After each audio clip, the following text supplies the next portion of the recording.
In 1940, the United States Army selected the Missouri Ozarks as the site for a new military training installation. They chose it specifically for the water.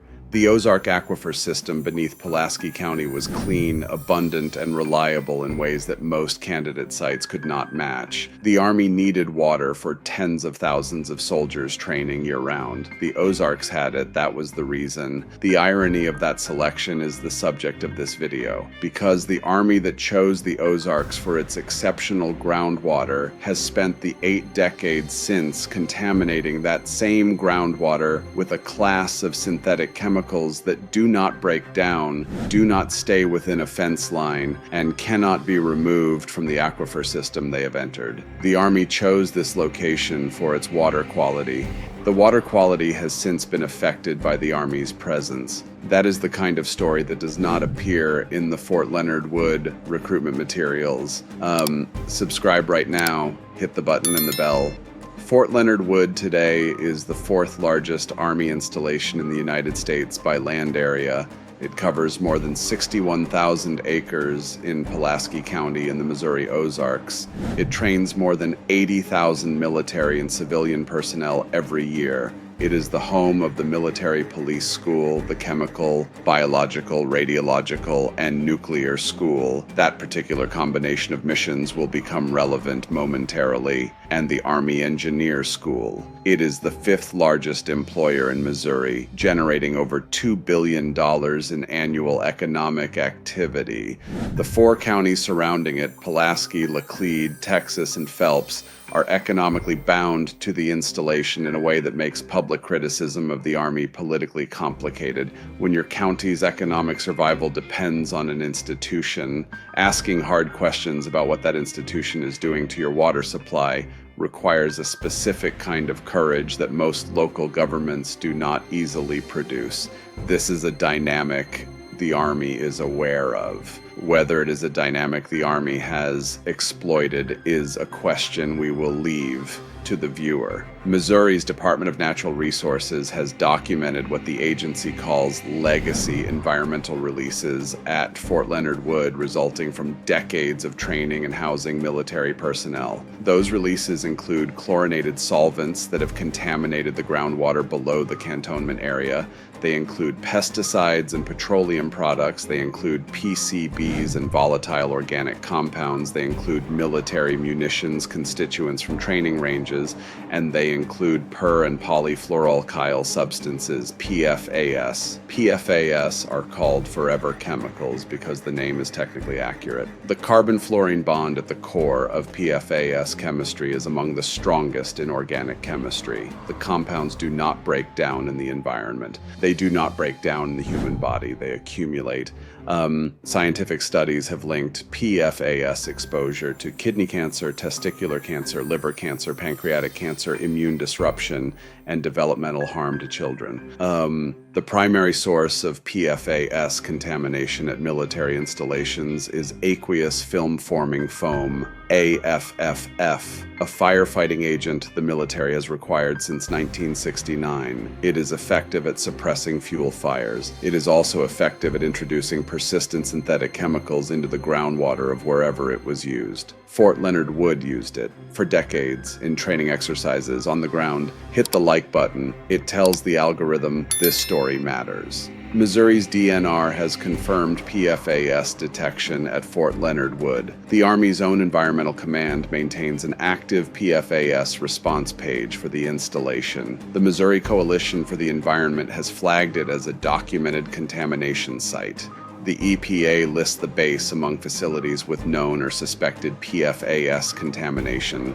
The Army states it is working to address these releases through cleanup programs. Monitoring is ongoing. What monitoring means in this context is that the Army knows where the contamination is and is watching it. It does not mean the contamination is being removed. It does not mean the contamination has stopped moving. PFAS chemicals move with groundwater. The Ozarks sits on a karst aquifer system, fractured limestone and dolomite with sinkholes, cave passages, and underground flow paths that move water rapidly and in directions the surface landscape does not predict. The same properties that made the Ozarks groundwater attractive to the Army in 1940, the connectivity, the abundance, the flow, mean that contamination introduced into the system at Fort Leonard Wood does not stay at Fort Leonard Wood.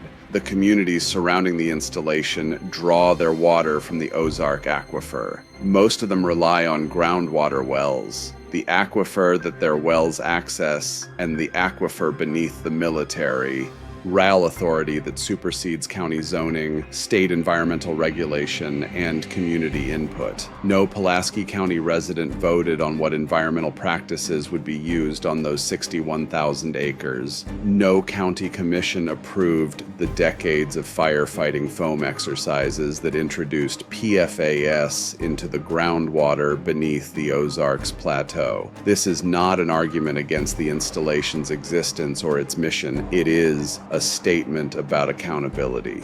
The installation brings $2 billion a year to Missouri. It trains people who serve the country. The economic relationship is real and the employment is real, but the contamination is also real. The DNR documentation is public.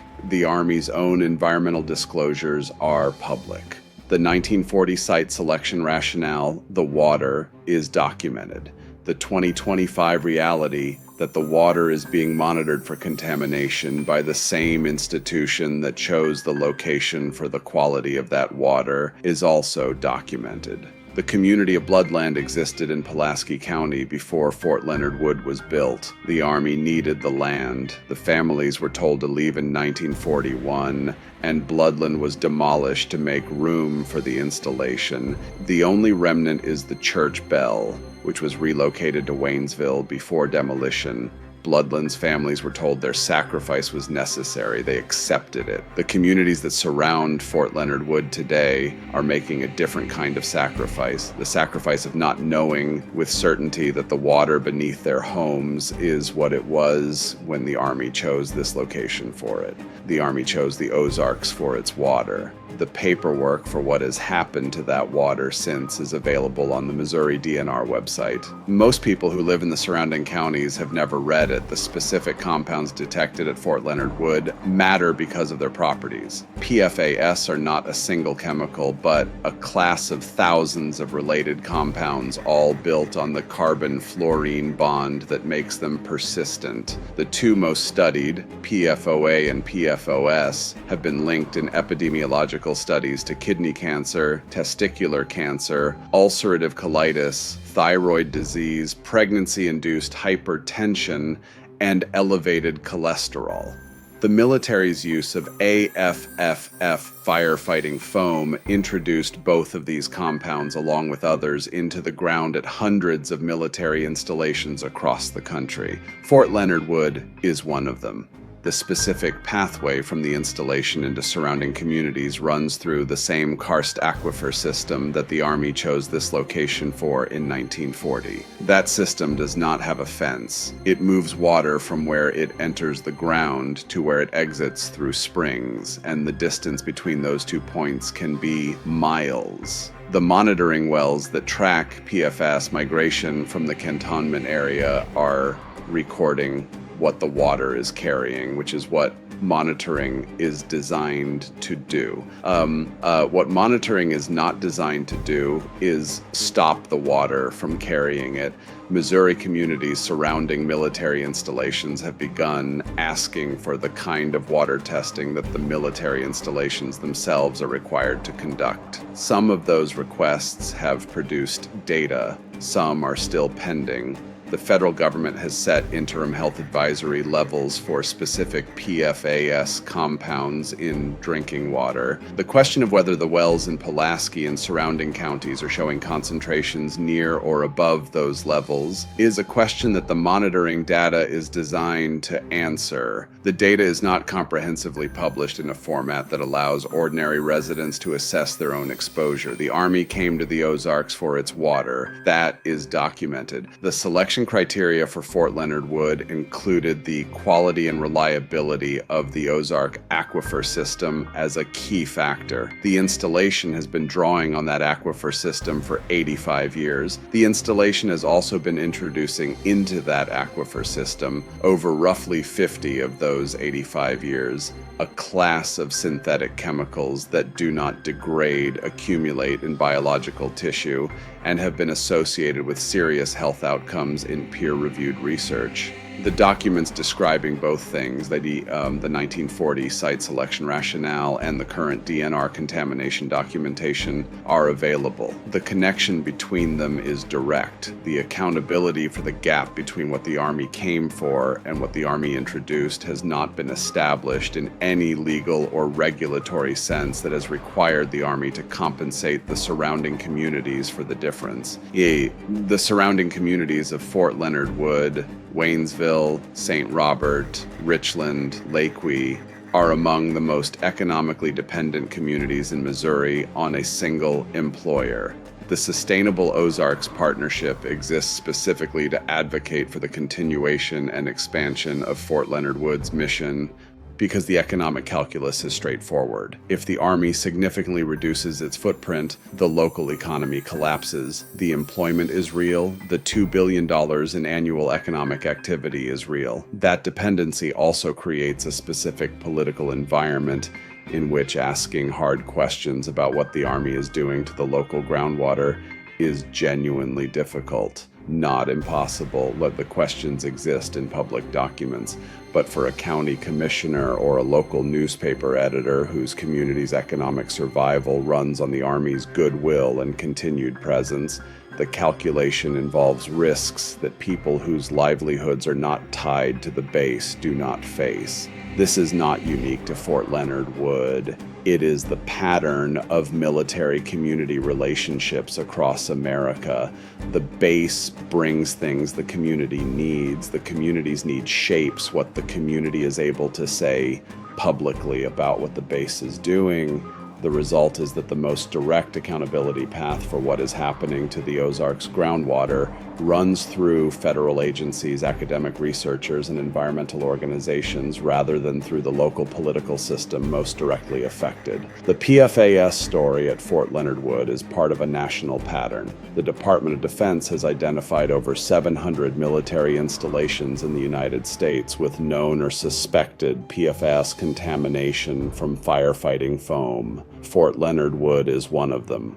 The cleanup liability for PFAS contamination at military sites nationally has been estimated in the hundreds of billions of dollars, a number that explains the pace at which cleanup programs move. The Army chose the Ozarks in 1940 for exceptional water quality. That water quality has been affected through a contamination pathway that was not adequately addressed through the decades when it could have been managed at lower cost. The gap between the 1940 site selection and the 2025 DNR contamination documentation is where the accountability question lives. The documents covering that gap are public record. They are in the DNR regulatory files and the Army's environmental disclosures and the reports of the Missouri Coalition for the Environment. The communities surrounding Fort Leonard Wood are still waiting for a comprehensive accounting of what their groundwater looks like relative to those records. Subscribe if you haven't, hit the bell, drop a comment. Did you know about the PFAS contamination at Fort Leonard Wood? Because the Army's own environmental disclosures are public record. The Missouri DNR documentation is public record. The information is there. It just requires reading files that most residents have never been prompted to search for. Thank you for watching. The truth doesn't shout. It waits for you to look closer.